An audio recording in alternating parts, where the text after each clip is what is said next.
બિહારમાં લોહિયાળ જંગ ખેલ્યો। બિહારના ઔરંગાબાદ અને ગયાની બોર્ડર પાસે આવેલા પરડુમી નાલામાં નક્સલીઓ સામેના ઘર્ષણમાં 10 જવાનો શહીદ થયા છે અને અથડામણમાં 3 નક્સલીઓના મોટા નેતાઓને પણ ઠાર કરવામાં જવાનોને સફળતા મળી છે। લગભગ 16 જુલાઈથી જ આ વિસ્તારમાં નક્સલીઓની હલચલ પર સર્ચ ઓપરેશન કરી રહેલા જવાનો પર સોમવારે નક્સલીઓએ ખતરનાક આઈડી બ્લાસ્ટ કર્યો અને 8 જવાનો શહીદ થઈ ગયા છે અને અન્ય 4 સીઆરપીએફના જવાનો ગંભીર રીતે ઘાયલ થયા છે। તો બિહારમાં 10 જવાનો શહીદ થયા છે અને આ ઘટનામાં નક્સલીઓના અડ્ડા પરથી મોટી માત્રામાં હથિયારોનો જથ્થો પણ મળી આવ્યો હતો અને મોટી માત્રામાં કોમ્બિંગ શરૂ કરી દેવામાં આવ્યું છે। સાથે જ સોંદાહાના જંગલોમાંથી ઘાયલ જવાનોને હેલિકોપ્ટર દ્વારા બહાર લાવવામાં આવ્યા હતા।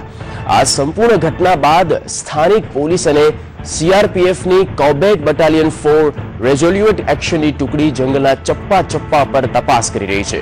જોકે સૌથી મોટો સવાલ અહીંયા એ છે કે આખરે કોણ છે જે આ પ્રકારે નક્સલી સાપને પાળી પોષી રહ્યું છે? કોના ઇશારે આ પ્રકારે નક્સલીઓ ફાલ્યા ફૂલ્યા છે? આખરે ક્યાં સુધી આમ સેનાના જવાનો શહીદી વહોરતા રહેશે?